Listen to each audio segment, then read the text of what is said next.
Y estuvimos ahí, el carro estaba completamente muerto, ¿ok? Muerto. Y estaban todos los mecánicos de Casa de Luz tratando de echarle ahí mecánica. Y salió Daniel, nuestro hermanito Daniel salió y dijo: ¡échenle gasolina! Cállate, Daniel, le dijimos. Gasolina ni que nada. Los carros cuando no tienen gasolina por lo menos hacen pero no hacía absolutamente nada. Y Daniel pues nomás hizo su carita así de que bueno, pues si no quieren escuchar mi consejo, no escuchen. Y se fue. Y ahí estuvimos como 2 horas, ¿verdad, David? Le pusimos carga de la camioneta del hermano Misael, que tiene como 4 baterías de este tamaño. Explotó la batería de Abby al final de tanta carga que le pusimos. Y ahí la teníamos y no daba, y no daba, y no daba, y le movimos en todos los fusibles, todo le revisamos.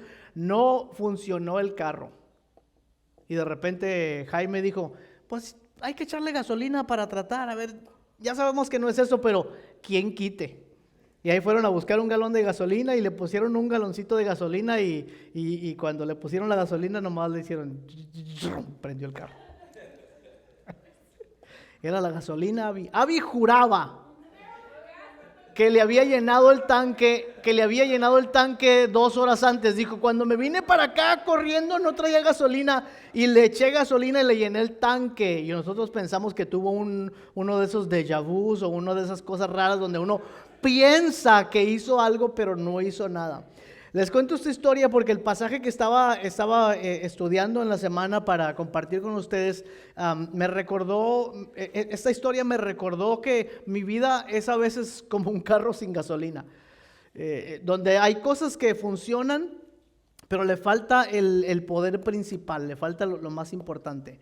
Y así como un vehículo puede operar de cierta manera con algunas fallas, no es hasta que tiene cierto poder, ya sea eléctrico o el poder de la combustión, que hace que los vehículos se muevan, ¿no es cierto? Y estaba yo pensando que muchas veces nuestra fe de alguna forma se asemeja al problema con el carro de mi hija. Estamos ahí tratando de ver qué es lo que le falta a nuestra vida cristiana, qué es lo que le falta a nuestra fe, qué es lo que le podemos hacer, y no pensamos que lo que realmente necesitamos es ponerle el poder que necesita, es ponerle la fuerza que necesita, es llegar a la fuente de poder que nos mueve como cristianos. Hay una fuente inagotable de gracia, de poder, de misericordia, de amor en nuestro Señor Jesucristo, y muchas veces en este ir y venir de nuestra vida, en este peregrinar, muchas veces no alcanzamos a beber del agua de la fuente, o no alcanzamos a conectarnos con la fuente de amor y de poder que es nuestro Señor Jesucristo. Así es que les voy a invitar en las siguientes semanas a que en la carta de Pedro comencemos a explorar esta idea de una fe más vibrante, de una fe que está completamente pegada como un apéndice a la resurrección de nuestro Señor Jesucristo, de una fe que no puede existir fuera del milagro de la resurrección de Jesús. El milagro de la resurrección de Cristo es esta fuente de poder de nuestra fe, es la fuente que nos vivifica a nosotros. Así es que busquen rápidamente en la primera carta de Pedro, capítulo 1. Debe estar por allá al final, escondida entre esas cartas pequeñitas que luego uno no encuentra fácilmente, o yo no encuentro fácilmente. Primera carta de Pedro, capítulo 1, versículos 1 al 9.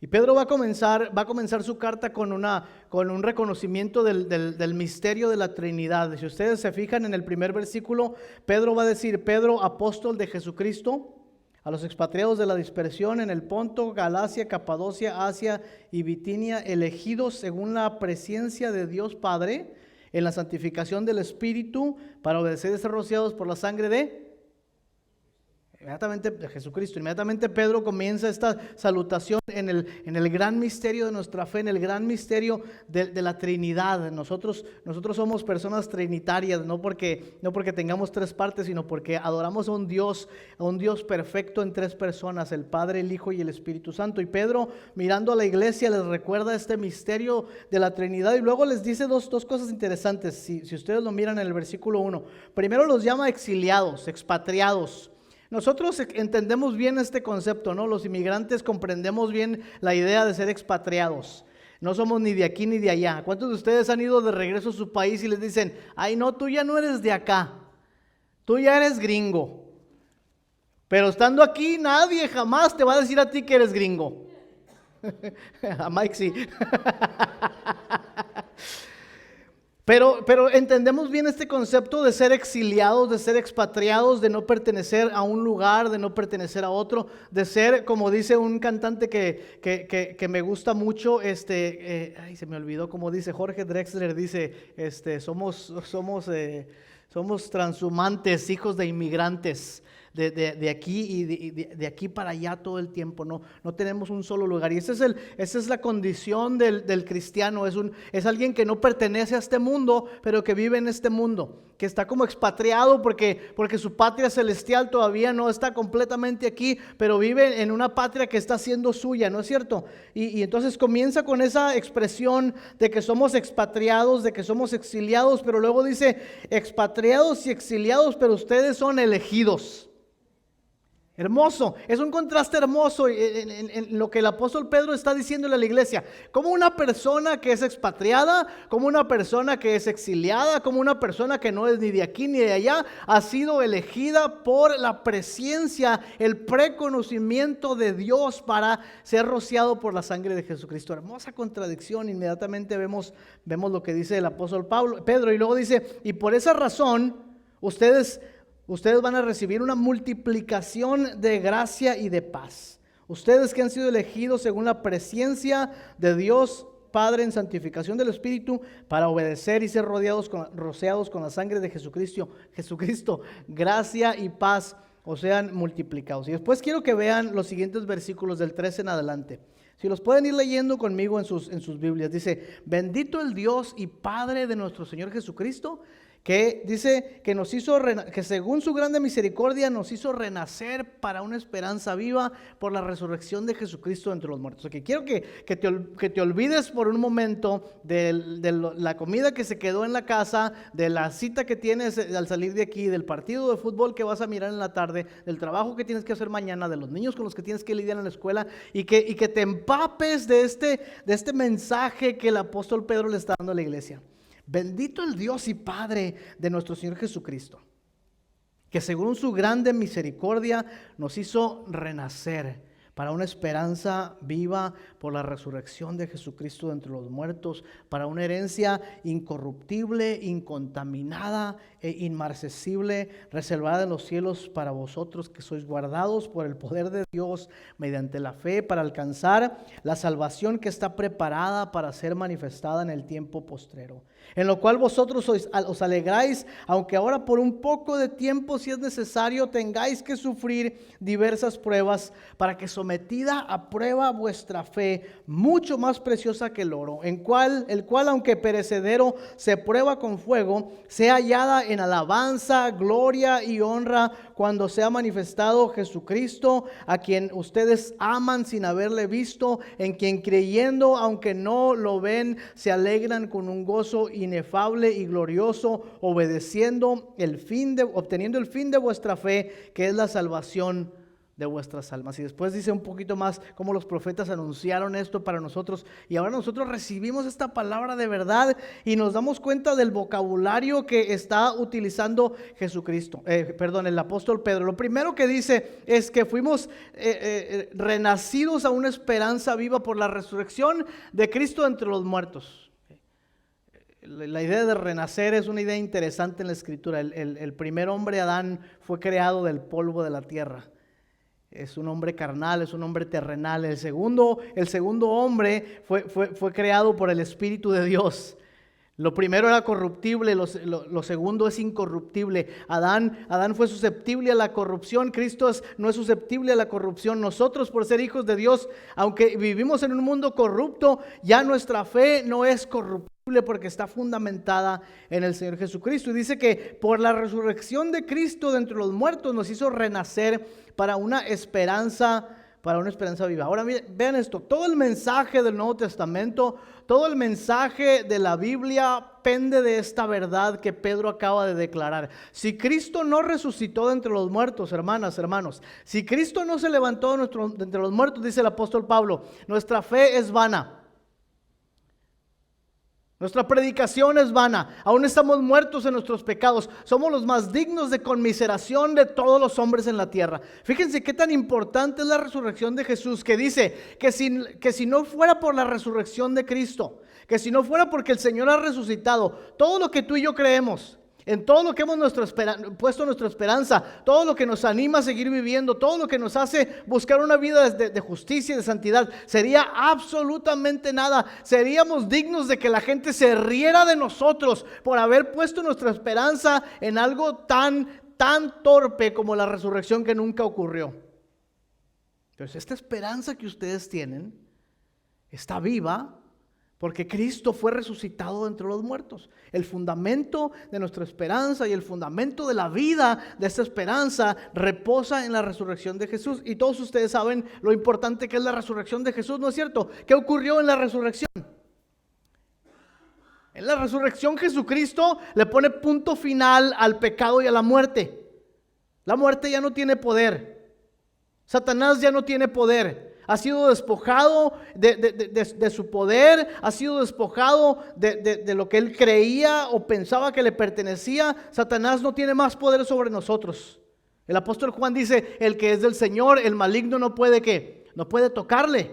Por eso esa idea de que los cristianos podemos estar endemoniados es una idea falsa, porque somos del Señor. Si vivimos, para Él vivimos, y si morimos, para Él morimos, ya sea pues que vivamos o que muramos, somos del Señor. Porque Cristo dice, para esto murió y resucitó y volvió a vivir, para ser Señor de los muertos y de los que viven. Entonces, lo que está diciendo aquí es que Cristo con su resurrección terminó con la maldición de la muerte y del pecado. Gloria a Dios por eso.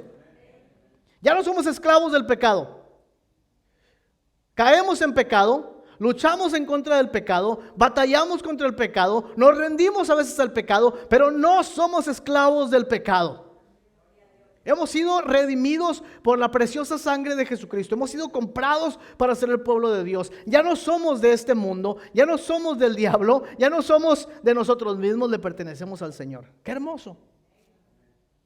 No solamente eso. Al resucitar de entre los muertos, el Señor Jesucristo venció el poder de sus mismos enemigos, venció el poder de la tumba, venció el poder de Satanás, venció el poder de la maldición de la muerte. Todas estas cosas son verdades y son sumamente importantes, ya que garantizan nuestro perdón, garantizan nuestra libertad del pecado, garantizan nuestra firme confianza en el Señor, garantizan nuestra falta de temor en contra del diablo y de sus huestes. Sin embargo, hay otro aspecto de la resurrección que muchas veces a nosotros se nos pasa completamente inadvertido. No lo vemos tan fácilmente, pero es uno de los aspectos más importantes de la resurrección de Jesucristo.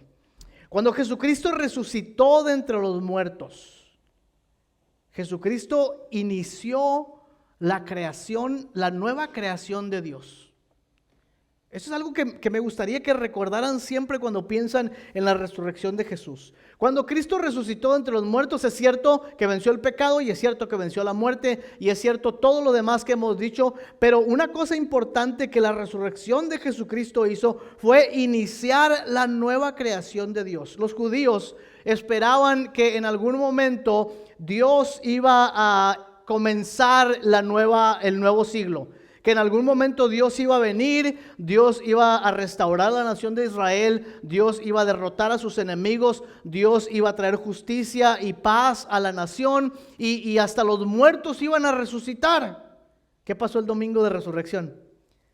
Verdaderamente los muertos resucitaron. Dice que cientos de personas se levantaron de las tumbas y algunos de sus familiares y amigos los vieron y los reconocieron. Pero algo muy importante ocurrió ese día. El primogénito de toda la creación, es decir, de la nueva creación, resucitó entre los muertos, iniciando así el nuevo tiempo de Dios, la nueva era de Dios, el nuevo siglo de Dios. Por eso Pedro dice que hemos sido renacidos.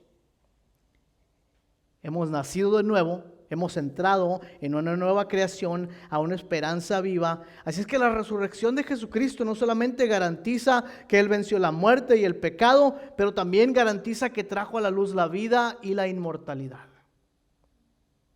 Por eso nuestra esperanza es una esperanza viva. Y vean estos versículos que acabamos de leer.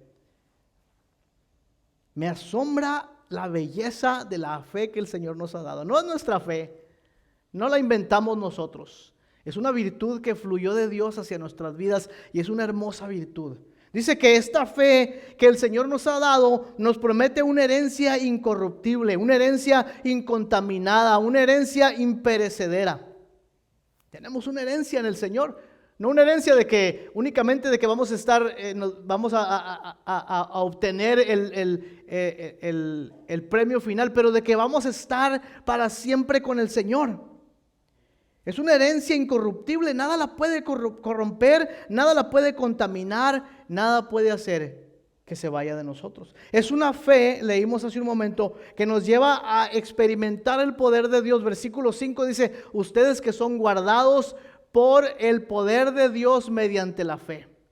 ¿Alguna vez usted se ha sentido desprotegido, solo, abandonado? Acá dice que nuestra fe en Jesucristo nos garantiza la protección de Dios en nuestra vida. Dios está siempre con nosotros. En nuestros buenos momentos, hermanas, hermanos, Dios está con nosotros. En nuestros malos momentos, Dios está con nosotros. Cuando sentimos que estamos llenando todos los espacios que debemos llenar y estamos caminando por el camino correcto, Dios está caminando de nuestro lado. Cuando nos sentimos los peores pecadores que han existido en nuestra tierra, Dios está caminando con nosotros. Dios es fiel y siempre está de nuestro lado. Él siempre está con nosotros protegiéndonos. Dice que esta fe que el Señor nos ha dado es una fe que es más preciosa que el oro. Piensen en el valor del oro.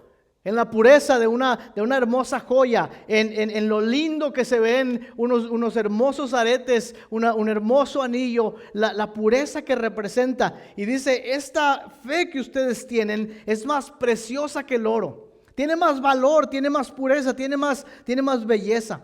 Es una fe que no perece en la prueba.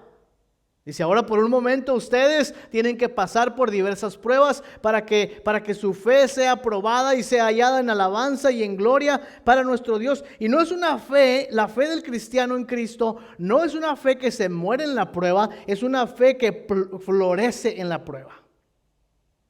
Así debiera ser. Es una fe que resulta, dice, en nuestra salvación, para que en algún momento cuando el Señor se ha manifestado, cuando aparezca el Señor, en aquel momento, dice, ustedes van a saber que fueron salvos por haber puesto su confianza en Él. Todo tiene lugar por la resurrección de Jesucristo. Qué hermosas expresiones de lo que es nuestra fe, ¿no? Qué belleza, qué grandeza, qué poder existe en estas cosas. Pero si somos honestos, o más bien debería decir, si yo soy honesto, debo admitir que no siempre me siento asombrado por mi fe. No siempre me siento asombrado por las bendiciones de Dios en mi vida, ni por la belleza de las cosas que Dios me ha prometido, ni por la plenitud del lenguaje que leo en esas cosas. No siempre me siento como que mi fe es lo mejor que me ha pasado en mi vida. De hecho, muchas veces cuando pienso en mi fe, pienso en una fe que no es tan brillante como el oro, pienso en una fe que no es tan duradera, que es más bien perecedera, pienso en una fe que no es tan fuerte como lo que estoy leyendo aquí, una fe menos exuberante. Para ser honestos, mi fe es a veces una fe aburrida. Y estoy siendo honesto, no estoy hablando retóricamente, les estoy diciendo que así es como me siento muchas veces. ¿Alguno de ustedes se siente así? ¿O soy yo el único pecador? Vénganse a predicar a alguien acá, yo me bajo a escucharles.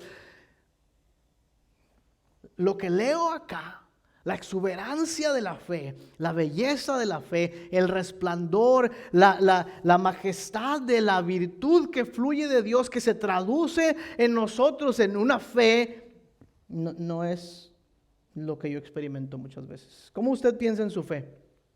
¿Sí tiene estas cualidades? ¿Sí? ¿Se ve así en nuestra vida diaria? ¿Tiene este fervor? ¿Tiene esta fuerza? ¿Tiene este fuá? ¿Tiene lo que leemos acá? El obispo de Alejandría, Cirilo de Alejandría, decía la incredulidad es algo horrible y malvado, pero la fe es el bien supremo porque es el presagio de toda nuestra salvación. La fe es el bien supremo.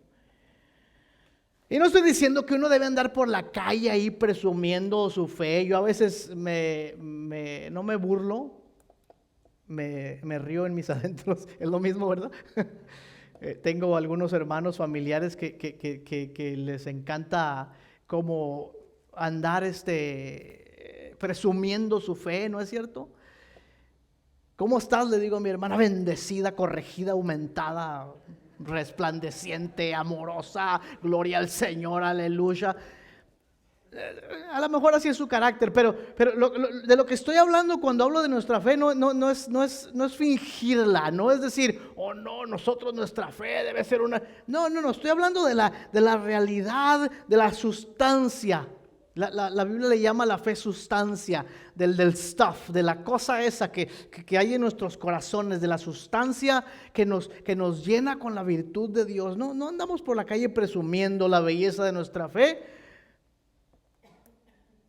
Pero ¿no es cierto que a veces es difícil ver la belleza de la fe de la cual la Biblia nos habla? De hecho, cuando lo pienso bien, muchas cosas parecen más hermosas que la fe que el Señor nos ha dado. Muchas cosas me parecen un poco más llamativas. Muchas cosas me parecen más interesantes que la fe que Dios me ha dado en Jesucristo. De hecho, muchas veces mi fe es un poco aburrida. He estado leyendo un libro muy interesante, apenas lo comencé a leer. Se llama Dominion, es un escritor que se llama Tom Holland, no es cristiano, no creo que es cristiano, no es el de Spider-Man, por si pensaban, es un escritor inglés británico, y él escribió un libro de historia, es un historiador, y escribe un libro, y cuando él comienza a escribir de este libro, él no es cristiano, no sé si al momento de terminar el libro ha sufrido una conversión. La cosa es que dice que cuando él estaba estudiando historia, estudiaba la vida de los persas, estudiaba la vida de los romanos, estudiaba la manera como ellos trataban a sus enemigos, cómo construían sus sociedades, estudió la crucifixión de Jesús, estudió la manera como los romanos perfeccionaron el arte, el mal arte de matar a otros, y dice Tom Holland, dice, en mi interior cuando estaba escribiendo me di cuenta que yo no soy persa y que no soy romano, que aunque no lo quiera admitir soy cristiano. ¿Cómo está eso? Dice él que es imposible escapar de la influencia de la fe en el mundo en que vivimos. ¿Cómo es posible, dice, que un hombre colgado en una cruz haya logrado cambiar toda la historia de la humanidad? Y luego dice esta frase que me interesó mucho, dice, aún en los Estados Unidos, donde el cristianismo permanece aún como una fuerza más vibrante que en Europa, muchos ven en esta fe ancestral algo pasado de moda. O sea, él está examinando la influencia de la fe cristiana en el mundo y dice, en Estados Unidos y en otros lugares parecidos a Estados Unidos, la mayoría de la gente ve esta fe ancestral como algo que ha pasado de moda, como una reliquia del pasado, como algo que la gente tenía muy en alto cuando había tiempos de superstición. Esa es una buena interpretación de la cultura en que vivimos, donde la fe, especialmente la fe cristiana, es un asunto como de y me temo que a veces esa misma sensación para nosotros se traduce en nuestra vida cristiana, que sí somos cristianos, sí amamos a Dios, pero it's not all that. no es lo más importante del mundo, no es lo más glorioso del mundo, no es lo más bello del mundo. Pero lo que Pedro está diciendo es todo lo contrario. Pedro está diciendo, la virtud que Dios ha depositado en nosotros por la resurrección de Jesucristo es la cosa más grande que pudiera haberte pasado en toda tu vida. Es la cosa más grande que pudiera haberle pasado a toda la creación. Es más preciosa que el oro. Es más fuerte que la prueba más grande. Es más importante que cualquier pensamiento o creencia que puedas tener. La fe que Cristo te ha dado, de verdad es una fe hermosa. Pero vemos que nuestra fe se distrae por otras cosas diferentes, otras cosas que la hacen que la hacen menos atractiva, que la hacen menos brillante. Y me puse a pensar y digo, ¿no es esta la historia que la Biblia cuenta? La palabra hebrea para serpiente, cuando aparece en el Génesis, en Génesis capítulo 3, que dice que la serpiente era más astuta que todos los animales. La raíz de la palabra serpiente es la misma raíz de la palabra brillante. Como quiera que Adán y Eva vieron a esta criatura, se les presentó como una criatura brillante, como una criatura hermosa, como la más astuta de entre los animales del campo. Como queriendo decirle a Adán, después de que Adán no pudo encontrar una pareja que era buena para él en el huerto del Edén entre los animales, como queriendo decirle, con que pensabas que no había nadie en este lado que pudiera ser igual que tú, pues mírame ahora a mí, soy resplandeciente, soy hermosa. ¿Es cierto que Dios te dijo que no debías comer del fruto que está de aquel lado? Porque yo tengo una buena noticia para ti. Y de repente nuestros primeros padres han quitado la mirada del brillo y el resplandor de Dios y han puesto su mirada en el brillo inferior de la criatura y han perseguido el brillo de la criatura y han perseguido el brillo momentáneo del fruto que les dijo el Señor que no comieran. Y de repente la fe que debieran tener en el Señor Jesucristo, más bien en Dios, ha sido intercambiada por una fe menor en las cosas visibles.